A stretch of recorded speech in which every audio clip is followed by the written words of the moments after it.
मेरे YouTube page astronaut पर आपका स्वागत है। नमस्कार, मैं हूं नरेश कुमार। सबसे पहले उन दर्शकों का धन्यवाद जिन्होंने पेज को सब्सक्राइब किया है, पेज के वीडियोस को शेयर कर रहे हैं, लाइक कर रहे हैं और कमेंट बॉक्स में हमें अपनी राय भी लगातार भेज रहे हैं। दोस्तों, आज के वीडियो में देवगुरु बृहस्पति की बात करेंगे। ये साल का सबसे बेस्ट गोचर होने जा रहा है इस 2026 का। गुरु उच्च के होने जा रहे हैं, गुरु कर्क राशि में आएंगे। ऐसा इवेंट 12 साल बाद होता है क्योंकि गुरु का जो राशि चक्र है, गुरु एक साल में राशि पूरी करते हैं, 12 साल बाद घूम के अपनी कर्क राशि यानी कि जो उच्च राशि है वहां पर आते हैं। तो इस साल ये अच्छी चीज होने जा रही है, ये ब्लेसिंग वाली चीज है, बहुत सारी राशियों के लिए ब्लेसिंग वाली चीज है। गुरु कर्क में आएंगे 2 जून को। हालांकि गुरु एक साल में एक राशि पूरी करते हैं, लेकिन चूंकि गुरु इन दिनों शीघ्रगामी गति से चल रहे हैं, तो अल्टीमेटली क्या होगा, गुरु इसी साल में 31 अक्टूबर को सिंह में आ जाएंगे दोबारा। ऐसा नहीं है कि गुरु का गोचर 6 महीने का हो गया या 5 महीने का हो गया, 2 जून को आए, जून जुलाई अगस्त सितंबर अक्टूबर 5 महीने का, ये ऐसा नहीं होता। ये होगा साल का ही, लेकिन होगा क्या, यहाँ पर सिंह में आएंगे, वक्री होंगे, मार्गी होंगे, फिर 24 जून को, फिर 24 जनवरी को 2027 को फिर दोबारा कर्क में आ जाएंगे, फिर रहेंगे 24 जून तक कर्क में। तो साइकिल पूरा साल का है, लेकिन इन 3 महीनों में नवंबर का महीना पूरा है, दिसंबर का है, जनवरी के 24 दिन है, इन 3 महीनों में सिंह में रहेंगे, लेकिन टोटल कर्क राशि में ही 9 महीने रहेंगे। तो यहां पर गुरु के इस गोचर का क्या फल होगा इस पे विचार करेंगे। लेकिन गुरु का जो गोचर होता है वो 5 राशियों के लिए अच्छा होता है, और ये जो वीडियो आप देखेंगे, इस वीडियो को आप देखेंगे चंद्र कुंडली के लिहाज से।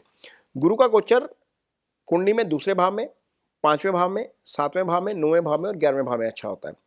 गुरु इतने इंपॉर्टेंट ग्रह हैं, आपकी कुंडली में 12 भाव होते हैं। दूसरा भाव धन का भाव होता है, उसके कारक गुरु हैं। 5वां इजी गेंस का बुद्धि विवेक का भाव होता है, उसके कारक गुरु हैं। हायर एजुकेशन का ये भाव होता है, उसके कारक गुरु हैं। 9th हाउस आपका भाग्य स्थान होता है, अध्यात्म से जुड़ा हुआ भाव होता है। आपकी लाइफ में जितना भी कुछ आता है, ये 9th हाउस सबसे बेस्ट भाव होता है कुंडली का, उसके कारक गुरु हैं। 11वां भाव जो आपकी आय का भाव होता है, उसके कारक गुरु हैं। यदि ये गुरु अच्छे गोचर में रहते हैं तो कितना फायदा मिलता है आप इसका अंडरस्टैंडिंग कर सकते हैं, क्योंकि ज्ञान के कारक, संतान के कारक, धन के कारक, भाग्य के कारक, सबके कारक गुरु ही हैं। तो गुरु का ये गोचर 12 राशियों के लिए कैसा फल लेकर आएगा, इस वीडियो में इसके ऊपर चर्चा करेंगे। तो बने रहिए इस वीडियो में, लगातार अंत तक आपको आपकी राशि के बारे में सब कुछ बताया जाएगा कि कहां पर गुरु की दृष्टि आएगी, किसके लिए फल अच्छा रहेगा, किसके लिए फल खराब रहेगा। ये 12 राशियों के ऊपर, इसके ऊपर चर्चा करेंगे। तो इस वीडियो में अभी तक आपने समझा कि गुरु कितने इंपॉर्टेंट ग्रह हैं, 4 घरों के कारक हैं, सब कुछ गुरु की ब्लेसिंग से आता है। धनु राशि के स्वामी भी हैं, तो धनु राशि के जातकों के लिए कैसा फल रहेगा गुरु के इस गोचर का, वीडियो में आगे देखते हैं। ये धनु राशि की यदि हम बात करेंगे, तो धनु राशि के जातकों के लिए ये जो गोचर होने जा रहा है आपका, ये होगा अष्टम भाव में। अष्टम का गुरु का गोचर अच्छा नहीं है, क्योंकि राशि का स्वामी ही अष्टम में आ गया। थोड़ा सा वाहन धीमे से चलाइएगा, गड़बड़ हो सकती है, क्योंकि अष्टम दुर्घटना का भाव है। कोई नेटल प्रॉपर्टी से जुड़ा हुआ केस है, वहां पर दिक्कत हो सकती है। अष्टम में गुरु बैठा हुआ है, यहाँ पर चीज़ें खराब कर सकता है थोड़ी सी। रिसर्च से जुड़े हुए जिनके काम है, उनको थोड़ी सी चैलेंजेस फेस करने पड़ सकते हैं। हाँ, यदि कोई काम विदेश से जुड़ा हुआ है, वहाँ पर आपको फायदा जरूर हो सकता है, क्योंकि दृष्टि 12वें भाव के ऊपर रहेगी। 12वां भाव विदेश से जुड़ा हुआ भाव होता है, विदेश से आय के योग खुल सकते हैं। धन भाव के ऊपर गुरु की दृष्टि रहेगी, तो धन भाव से संबंधित फल आपको थोड़े से बेटर होते हुए नजर आएंगे।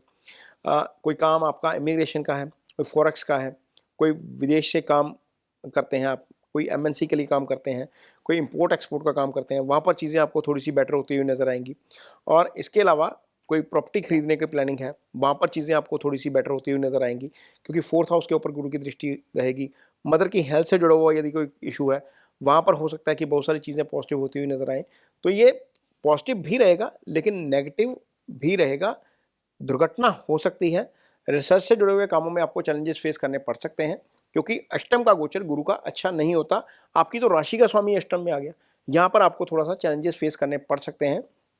हालांकि बहुत सारी चीज़ें दशा के ऊपर भी डिपेंड करते हैं। आपकी दशा अच्छी होती है तो बहुत सारी चीज़ें निकल जाती हैं, लेकिन अष्टम में गुरु का आना अच्छा नहीं है। यह आपके लिए 9th आपकी राशि के भी स्वामी है, 4th हाउस के भी स्वामी है। पीस ऑफ माइंड को थोड़ा सा डिस्टर्ब कर सकते हैं, ये ध्यान रखिएगा जरूर। यदि आपकी कुंडली में गुरु की स्थिति कमजोर है, तो गुरु की स्थिति को इम्प्रूव करने के लिए कुछ रेमेडीज शास्त्रों में दी गई हैं, तो वो रेमेडीज जरूर करनी चाहिए। मान लीजिए आपका गुरु राहु केतु एक्सिस पे है, गुरु लगन कुंडली के 6ठे 8वें 12वें में पड़ा हुआ है, गुरु शनि मंगल से पीड़ित है, या गुरु खराब स्थिति में है, रेट्रोगेशन में है, अस्त है है ना।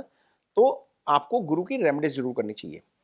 तो गुरु की सबसे अच्छी रेमेडीज क्या होती है? अपने टीचर की रिस्पेक्ट करिए, सबसे अच्छी रेमेडी, क्योंकि गुरु है ना वो। दूसरा गुरु की रेमेडी होती है, गुरु ज्ञान के कारक हैं। तो किसी एक बच्चे को आप स्टडी में हेल्प करिए।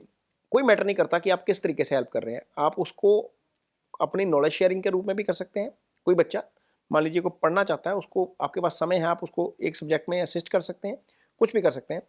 10 रुपए की पेंसिल लेके दे सकते हैं, स्कूल का बैग लेके दे सकते हैं, स्कूल की यूनिफॉर्म लेके दे सकते हैं, स्टेशनरी लेके सकते हैं, या उसकी स्टडी में हेल्प कर सकते हैं। ये गुरु का ही काम है।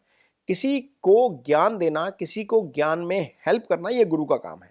तो ये रेमेडीज आप कर सकते हैं। ये इजी रेमेडी है जो आसानी से की जा सकती हैं।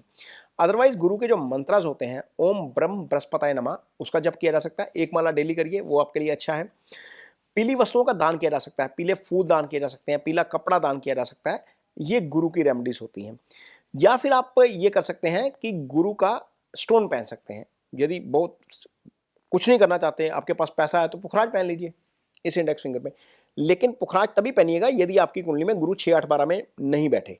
यदि 6, 8, 12 में बैठे हैं तो गुरु की ये रेमेडी मत करिएगा, इसको लॉक कर दीजिएगा, ये साइड पे रख दीजिएगा। क्योंकि यदि गुरु 6, 8, 12 में है लगन कुंडली में, तो छठे 8वें 12वें का प्रभाव ले जाएगा, फिर वो पुखराज आपके लिए नेगेटिव फल भी कर सकते हैं।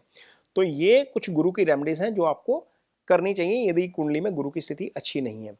ये वीडियो आपको कैसा लगा, इस पर कमेंट बॉक्स में अपनी राय जरूर दीजिए। यदि वीडियो अच्छा लगे तो इसे शेयर जरूर करिए, पेज को सब्सक्राइब जरूर करिए। इसके साथ ही मुझे दीजिए इजाजत। नमस्कार।